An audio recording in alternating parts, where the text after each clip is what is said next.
Welcome back to my channel. This is Ramza और आज हम करने वाले हैं क्लास 11 का chapter number 1 of accounts, that is meaning and objective of accounting. Meaning and objective of accounting में एक टर्म सामने आई है, दैट इज अकाउंटिंग। सबसे पहले हमें समझना पड़ेगा कि अकाउंटिंग होता क्या है। मैं आपको एक एग्जाम्पल देके समझाती हूँ।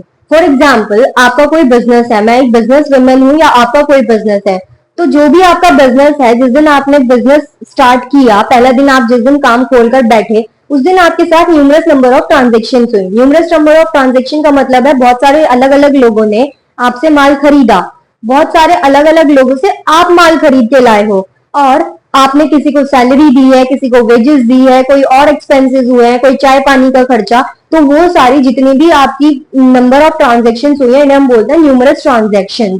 ठीक है। अब जिस दिन आपने बिजनेस स्टार्ट किया था, उस दिन आपको वो सारी की सारी ट्रांजेक्शन याद थी, पहला दिन था तो बिजनेस का सारा डाटा आपके माइंड में था। दूसरा दिन हुआ, फिर भी याद रहा। तीसरा दिन वो चीजें ब्लर आउट होने लगी और at the end of the month क्या हुआ, वो सारा का सारा डाटा आपके माइंड से इरेज हो गया। तो अब उस चीज को याद रखने के लिए हमने एक सब्जेक्ट निकाला, that is accountancy. That is accountancy, और उसी के अंदर एक term I, that is accounting. That is accounting. Accounting क्या है? बेसिकली एक टर्म है जिसमें आप क्या करोगे, चीजों को रिकॉर्ड करोगे, क्लासिफाई करोगे और समराइज करोगे इस तरीके से कि आपको क्या मिल जाए, आपको एंड रिजल्ट्स मिल जाए। साल के आखिर में आपको पता चले या महीने के आखिर में आपको पता चले कि आपको कितना प्रॉफिट हो रहा है इस बिजनेस से और कितना लॉस हो रहा है। क्या आपका प्रॉफिट आ रहा है, क्या आपका लॉस आ रहा है, इस सब को जानने के लिए हमने एक स्टेटमेंट तैयार की या फिर एक टर्म तैयार की, दैट इज अकाउंटिंग। अब मैं आपको अकाउंटिंग की एक डेफिनेशन से रूबरू कराती हूँ। What is accounting? Accounting is an art. Accounting क्या है? एक आर्ट है। आर्ट किस चीज की है? Of recording. हम चीजों को क्या करते हैं? रिकॉर्ड करते हैं। रिकॉर्ड करेंगे इन जर्नल, उसके बाद हम चीजों को क्लासिफाई करेंगे। रिकॉर्ड किया, रिकॉर्ड करके क्लासिफाई किया, क्लासिफाई करेंगे हम लोग लेजर के अंदर। एंड समराइजिंग, फिर चीजों को समराइज कर दिया in a significant manner. In a significant manner, एक तरीके सलीके से। And in terms of money, किसमें? मनी की टर्म्स में हमने उन्हें क्या कर दिया? सिग्निफाई कर दिया या समराइज कर दिया। इस सब को हमने क्यों किया है? तो इंटरप्रेट द रिजल्ट्स, रिजल्ट्स निकालने के लिए। और वो रिजल्ट्स हमारे क्या है कि हमें बिजनेस में प्रॉफिट हुआ है, लॉस हुआ है या क्या हुआ है, ये सब देखने के लिए हम लोग क्या कर रहे हैं? अकाउंटिंग कर रहे हैं। उसको लिए हम क्या कर रहे हैं? अकाउंटिंग। तो accounting is an art of recording, summarising and classifying the things in a summarized manner, in a significant manner, to interpret the results, to interpret the results. अब बात करते हैं कैरेक्टरिस्टिक्स के बारे में। आप इन्हें कैरेक्टरिस्टिक्स बोल सकते हो, फीचर्स बोल सकते हो या फिर एट्रीब्यूट्स बोल सकते हो। कैरेक्टरिस्टिक्स, फीचर्स या एट्रीब्यूट्स ऑफ अकाउंटिंग क्या होते हैं? अब बात करते हैं इनके बारे में। पहला पॉइंट आता है accounting is an art as well as science. Account को एक आर्ट बोला जाता है और साइंस भी बोला जाता है। अकाउंट को आर्ट इसलिए बोला जाता है क्योंकि वो चीजों को क्लासिफाई करता है और समराइज करता है। क्यों करता है ऐसा? To interpret the results, results निकालने के लिए, इसलिए उसे क्या बोला जाता है? Account as an art. ठीक है। दूसरा पॉइंट है एज वेल एज साइंस। उसे साइंस भी बोला जाता है। देखो, जैसे तुम लोगों के साइंस में रूल्स लगते हैं, ऐसे ही सेम होता है अकाउंट्स के अंदर। उसमें भी आपके पास प्रॉपर आपको चीजों की नॉलेज होनी चाहिए, उसमें भी आपके सारे के सारे रूल्स लगेंगे, जब जाके इस वजह से उसे क्या बोला जाता है? Accounts as an science. Accounts as an science. तो ये पॉइंट क्लियर होता है, accounting is an art as well as science. दूसरा पॉइंट आता है recording of financial transaction only. इसमें सिर्फ और सिर्फ फाइनेंशियल नेचर की ट्रांजैक्शंस रिकॉर्ड होती हैं। देखो, हमारे बिजनेस में बहुत सारी नंबर ऑफ ट्रांजैक्शंस होती हैं, दिन में बहुत सारी चीजें होती हैं। तो जो ट्रांजैक्शंस आपके काम की है, कौन से काम की है? फाइनेंशियल नेचर की है, सिर्फ और सिर्फ वो ट्रांजैक्शन रिकॉर्ड होंगी। जो ट्रांजैक्शन फाइनेंशियल नेचर की नहीं है, वो चीजें रिकॉर्ड नहीं होंगी। नेक्स्ट पॉइंट आता है recording in terms of money. जितनी भी ट्रांजैक्शन होंगी वो किस टर्म्स में रिकॉर्ड होंगी? इन terms of money. In terms of money. अब जितनी भी चीजें हैं इन टर्म्स ऑफ मनी रिकॉर्ड होंगी, चाहे वो कैसे भी नेचर के ट्रांजैक्शंस हैं। फाइनेंशियल नेचर होना चाहिए और इन टर्म्स ऑफ मनी चीजें रिकॉर्ड होंगी। नेक्स्ट आता है हमारा क्लासिफाइंग, और इस पॉइंट में हम एक और बात लिख सकते हैं, recording in terms of money. जो हम चीजों को रिकॉर्ड करेंगे वो करेंगे इन टर्म्स ऑफ मनी रिकॉर्ड। अगर हमारा बिजनेस है स्मॉल, छोटा बिजनेस है आपका, ज्यादा नंबर ऑफ ट्रांजैक्शंस नहीं होगी, तो चीजें रिकॉर्ड होंगी जर्नल में, चीजें रिकॉर्ड होंगी जर्नल में। लेकिन जब आपका बिजनेस बड़ा हो जाएगा, लार्ज हो जाएगा और आपके जो नंबर ऑफ ट्रांजैक्शंस है वो भी बढ़ जाएंगी, तो उस केस में आप लोग जो चीजें रिकॉर्ड करोगे वो रिकॉर्ड करोगे सब्सिडरी बुक्स में। एक टॉपिक आता है सब्सिडरी बुक्स, जैसे स्पेशल पर्पस बुक्स भी बोला जाता है। जब हमारा बिजनेस बड़ा हो जाता है, लार्ज नंबर ऑफ ट्रांजैक्शंस होने लगती हैं, तो हम चीज़ों को जर्नल में रिकॉर्ड नहीं करते, फिर हम चीज़ों को रिकॉर्ड करते हैं सब्सिडरी बुक्स में। ये पॉइंट हम लिखेंगे recording in terms of money. Next आता है हमारा क्लासीफाइंग। नेक्स्ट पॉइंट आता है हमारा क्लासीफाई। अब देखो, आपने यहाँ पे चीजों को रिकॉर्ड कर लिया। जब आपने चीजों को रिकॉर्ड कर लिया तो जर्नल तो इतना सारा बन जाएगा। अब उसमें आपको किसी पर्टिकुलर इंसान को ढूंढना है, तो आप उसे कहाँ ढूंढते फिरोगे? तो इसीलिए इन चीजों को सॉर्ट आउट करने के लिए हमने एक चीज बनाई जिसे हम बोल रहे हैं क्लासीफाइंग। क्या बोल रहे हैं? क्लासीफाइंग।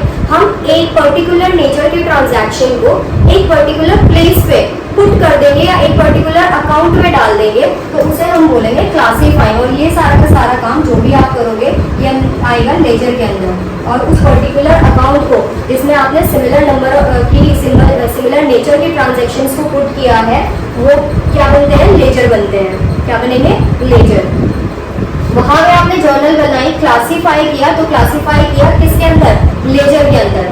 ठीक है, इसका एक एग्जांपल देती हूँ। फॉर एग्जांपल, मुझे सैलरी देनी है। मुझे क्या देनी है? अपने स्टाफ को सैलरी देनी है।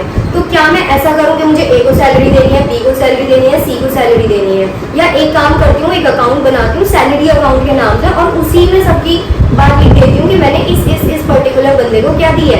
सैलरी दी है। तो मैंने क्या किया? मैंने सिमिलर नेचर की ट्रांजैक्शन को एक अकाउंट में पुट कर दिया। उसे मैं बोल रही हूँ लेजर। उसे मैं बोल रही हूँ लेजर या फिर क्लासीफाइंग। क्या बोल रही हूँ? लेजर या फिर बोल रही हूँ क्लासीफाइंग। नेक्स्ट पॉइंट आता है मेरा समराइजिंग। समराइजिंग। अब देखो, आपने चीजों को रिकॉर्ड कर लिया, क्लासीफाई कर लिया, अब बात आती है समराइज करने की।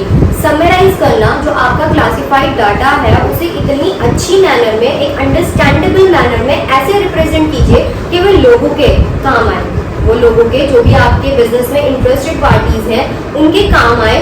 वो सारी चीजें देखते ही समझ जाए कि हमारे बिजनेस में कितना प्रॉफिट हो रहा है, कितना लॉस हो रहा है, क्या हमारी फाइनेंशियल पोजीशन है। उस सारी चीज को मैं बोल रही हूँ समराइजिंग। चीजों को अंडरस्टैंडेबल फॉर्म में और एक सिग्निफिकेंट मैनर में प्रेजेंट करना। अब इसके अंदर क्या क्या होता है? समराइजिंग के अंदर हम लोग ट्रायल बैलेंस बनाते हैं। ट्रायल बैलेंस बनाए जाएंगे। ट्रेडिंग एंड P&L अकाउंट बनाया जाएगा, जिससे हमें हमारी प्रॉफिट एंड लॉस के बारे में पता चलेगा। ट्रेडिंग एंड P&L अकाउंट बनाया जाएगा और लास्ट में हमारी बनाई जाती है बैलेंस शीट। लास्ट में हमारी बनाई जाती है बैलेंस शीट। बैलेंस शीट से हमें हमारी फाइनेंशियल पोजीशन का, हमारे बिजनेस की क्या फाइनेंशियल पोजीशन है, किस हाल में हम लोग हैं, वो हमें पता चलता है बैलेंस शीट से। ये पॉइंट हम लिखेंगे समराइजिंग के अंदर। अब देखो, एक और बात आती है यहाँ से सामने। ये जो चीजों को रिकॉर्ड करना है, रिकॉर्डिंग, मैंने बोला ना रिकॉर्डिंग, क्लासीफाइंग और समराइजिंग। अगर मैं इन सबको एक वर्ड में डिनोट करूं तो मैं इसे पूरा बोलूंगी प्रोसेस ऑफ अकाउंटिंग। क्या बोलूंगी? प्रोसेस ऑफ अकाउंटिंग, या फिर बोलूंगी अकाउंटिंग साइकिल, या फिर बोलूंगी अकाउंटिंग साइकिल। अब ये अकाउंटिंग साइकिल क्या होती है? देखो, मैंने आपको क्या बताया समराइजिंग वाले पॉइंट में कि हम लोग ट्रायल बैलेंस बनाएंगे, ट्रेडिंग एंड P&L बनाएंगे, बैलेंस शीट बनाएंगे। और ये जो टर्म्स हम यूज कर रहे हैं, रिकॉर्डिंग, क्लासीफाइंग और समराइजिंग, इसे हम बोलेंगे प्रोसेस ऑफ अकाउंटिंग या फिर अकाउंटिंग साइकिल। अब ये अकाउंटिंग साइकिल आपके पास एग्जाम में ड्रॉ करने के लिए भी आ सकती है कि अकाउंटिंग साइकिल ड्रॉ कीजिए। क्या होता है अकाउंटिंग साइकिल? हमारी जो ट्रांजैक्शंस थी, हमारे पास कुछ नंबर ऑफ ट्रांजैक्शंस थी, हमने उनका क्या किया? हमने उन्हें ओरिजिनल बुक्स यानी जर्नल में रिकॉर्ड किया। जर्नल से हम लोगों ने क्या बनाया? क्लासीफाई किया और क्लासीफाई करके हमने लेजर बनाया। लेजर बनाने के बाद हमने क्या किया है? लेजर बनाया और समराइज करते हुए हमने ट्रायल बैलेंस बनाया। With the help of trial balance, with the help of trial balance हमने ट्रेडिंग एंड P&L अकाउंट बनाया। किसकी हेल्प से? ट्रायल बैलेंस की हेल्प से ट्रेडिंग एंड P&L अकाउंट बनाया और लास्ट में हम लोग बनाएंगे बैलेंस शीट। लास्ट में हम लोग क्या बना रहे हैं, बैलेंस शीट बना रहे हैं। आप यहाँ पे भी दिखा सकते हो क्योंकि समराइजिंग वाला जो पॉइंट है वो एक ही पॉइंट है।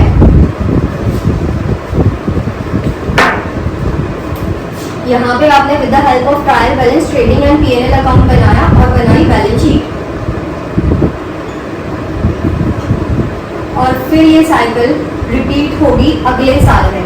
ये साइकिल इस साल में कंप्लीट होके फिर से अगले साल में सब्सिक्वेंट ईयर में रिपीट होगी। इस पूरी साइकिल को मैं क्या बोलती हूँ, अकाउंटिंग साइकिल। ये मेरी क्या है, अकाउंटिंग साइकिल।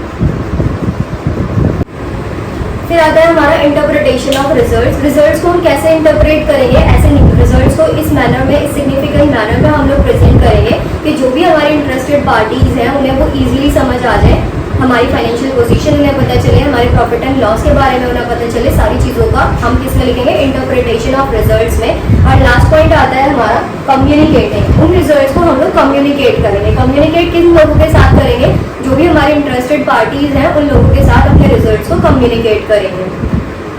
आई होप ये वीडियो आपको काम आएगी। ये था चैप्टर नंबर 1 का एक छोटा सा टॉपिक, दैट इज अकाउंटिंग और उसके फीचर्स। 2-3 वीडियोस में, 2-3 पार्ट्स में हम इस चैप्टर को कंप्लीट कर लेंगे। मिलते हैं फिर अगली वीडियो में, तब तक के लिए बाय बाय।